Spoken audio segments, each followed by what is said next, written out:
Oh, hello. I'm Luke Moore, owner and founder of Wittyoctopus Vapors, and I just wanted to sit down and talk to you a little bit about my company and how the FDA regulations that are being pushed right now are really going to deeply impact myself, my family, and the family of my employees, and the families of my employees. This is a deeply emotional topic for me, and it's hard for me to talk about the loss of what I feel is my American dream. And I'm not talking about the 2 cars, a house, cable television American dream. I mean my American dream. Owning my own business, building it from the ground up, taking care of my family, helping my employees take care of their families. Sorry, I'm getting too emotional.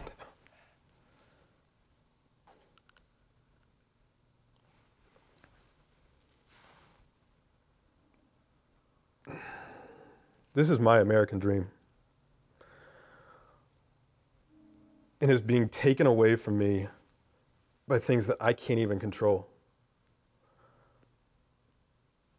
Wittyoctopus Vapors is a small company. We make vape juice and we're based out of Columbia, South Carolina. And we started a little over a year and a half ago. Before that, I'd been out of work for 2 years. And it got to a point where my family just couldn't afford vape juice anymore. We couldn't afford it. And the only way I could keep vaping was if I started making my own. By making my own, some of my friends started getting vaping and I started giving it to them and they were really enjoying it. And I was enjoying being able to control exactly what was going into my body because I could control the ingredients. And that made me happy. It also made me happy that my friends were able to take part in this with me. It was a communal effort. Eventually, we moved beyond that and people outside of my close, intimate circle of friends were wanting to buy it from me. And so I started selling it to them and it was just kind of like this fun little side project that I was doing that was bringing just a hair extra income into my family. And finally, it was getting to the point where people were asking about it enough and we didn't have any official documentation and we didn't have any pamphlets to hand out or flavor description or anything fancy. And I sat down one day and for about a week and a half, 2 weeks, I taught myself how to build a website and I built a website. And the rest, they say, is history. It luckily went pretty niche viral, I guess is the way I would put it. And people really enjoyed the product I was putting out. Now, when I founded the company, I had 3 or 4 major principles that I was banking on, building on, just the foundation upon which I wanted to place my American dream. And first was I wanted to provide a product that was reasonably priced. One of the big experiences that I had had was the inability to afford juice that was quality because I was living on such a tight budget. And I wanted other people to be able to experience quality at a lower price point. The second thing was I wanted to take vaping or receiving your juice in the mail from just being a utilitarian action where you rip open the package and you take your bottles out and then it's just a utilitarian thing. You get it, you drip it, you fill your tank, you do whatever. I wanted to take it from that to getting an exquisite box of tea and unwrapping it, making it a sophisticated and classy experience that just makes you want to lean back and take a breath and close out your day with a vape. The final thing, and I talked a little bit about this already, but just providing for my family. I wanted my company to help me do that, to continue to do that. It's one of the driving forces in my life is taking care of my family, providing for them, and ensuring that they have a good quality environment to grow up in. I have a wife and 2 boys, and they keep us busy. And I wanted to be able to have employees because I wanted to reach beyond just my family. I wanted to impact other people's families. I wanted to be able to help them provide for their families. And I've been able to do that. When I first started this company, I was the only person working. I was doing everything from start to finish, graphic design, all of it. And I've been blessed to start filling in the places where I'm weak with people who are strong in those areas. People like Scott, who's my director of sales and marketing, which is always fun that we have titles because there's only 3 of us, so we all have our crazy titles, but he's the director of sales and marketing.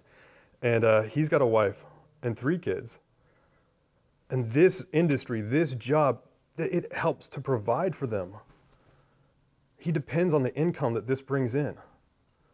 My other employee, Josh, the director of production, is a little bit younger, but he's hardworking. He understands that working in a small business, there's a deep camaraderie there, but you also have to be willing at any time to just roll up your sleeves and get your hands dirty. That just because you have a title doesn't mean that you might not be doing sanding one day and something completely different the next. We all have jobs to do. We put in long hours. We don't make a lot of money. And we've done that with the expectation that we make sacrifices now. We make sacrifices financially. We make sacrifices with the time we get to spend with our families in order that someday we might see a payoff for the investment that we're making now.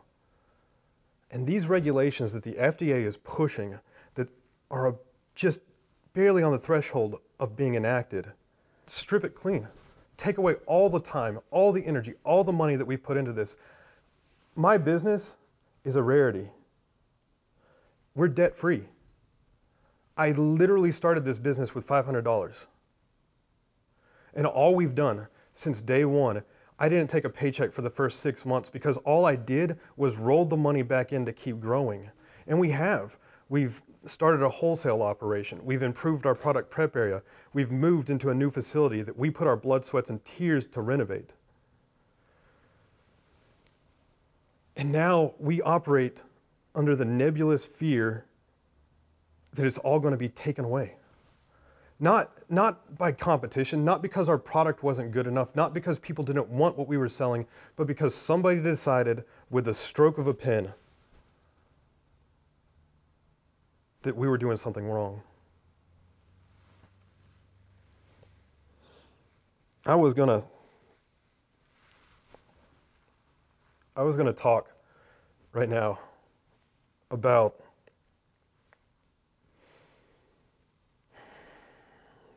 the FDA regulations. I was going to go a little bit in depth and tell you how it's going to wipe out, by their own admission, like in their economic impact analysis, they admit that their regulations, and these are the regulations that we were able to read a year ago. We haven't seen the most up-to-date version, which is rumored to be even worse. But the ones we were able to see a year ago, they admitted that their regulations would wipe out all small and medium-sized companies in the vaping industry. They know what's going to happen, and they don't care.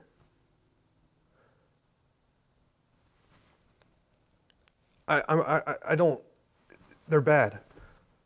I don't think you need the details. Just know that my company won't exist anymore.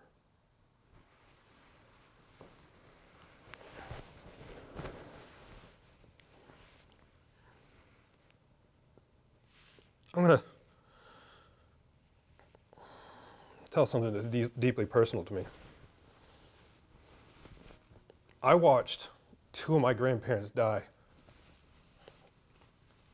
from tobacco-related illnesses.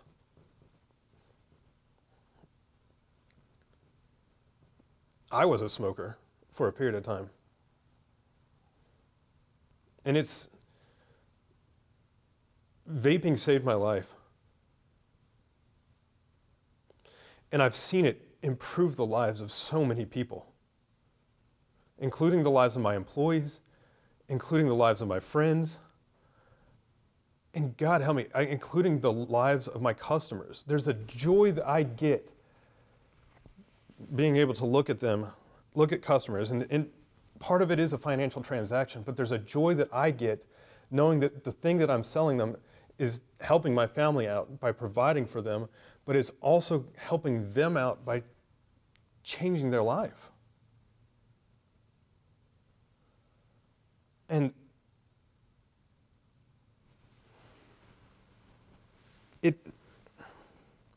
it makes me viscerally angry that my opportunity to give that to people, my opportunity to give somebody something that can have that much of an impact in their life is just going to be wiped away. Again, this is my American dream. It's not about being a millionaire. It's not about being a billionaire. It's not about being the 1%. It's not even about having 2 cars. My family has made sacrifices. I just want my American dream.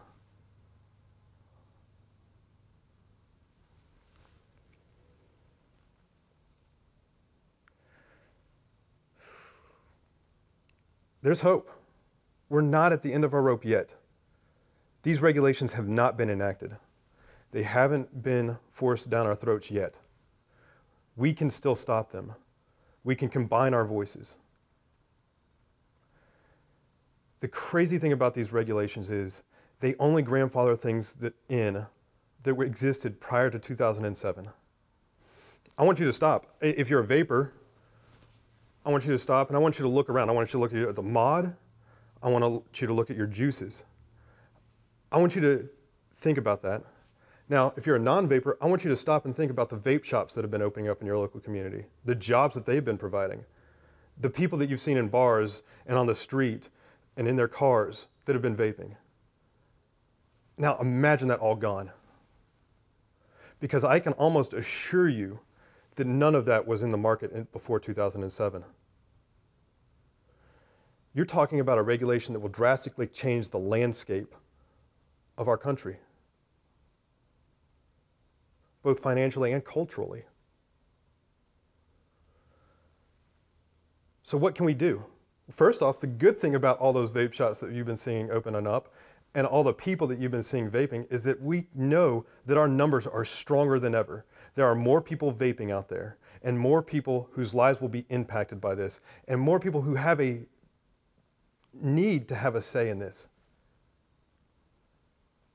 So let's use those numbers. First, we need to contact the White House. The OIRA is the Office of Information and Regulatory Affairs at the White House. They're the ones that are currently holding the FDA regulations, and they are the last barrier before these regulations are imposed upon us. They have the option of sending these rules back to the FDA for re-review. To solve some of these problems, like why are these regulations so burdensome that they would wipe us away? What's the sense in that? Contact the White House. 2, contact your House or Senate representatives and tell them that the 2009 Tobacco Act needs to be defined to not include vaping products. Now, the original 2009 Tobacco Act didn't specifically say that the FDA could regulate vaping products. They themselves took it upon themselves to extend the definition of tobacco to include vaping products. Contact your congressman. Contact your senators. Together we can make a difference. 3, there's a bill in the House that's currently proposed, H.R. 2058, H.R. 2058. This bill, at the very least, would give us a fighting chance because it would change the grandfather date from 2007 to 2015. While this is far from ideal because it's not an free and open market, this does give the businesses that exist now a fighting chance to survive and provide for the families. Last, there's always the option of lawsuits, but that is a messy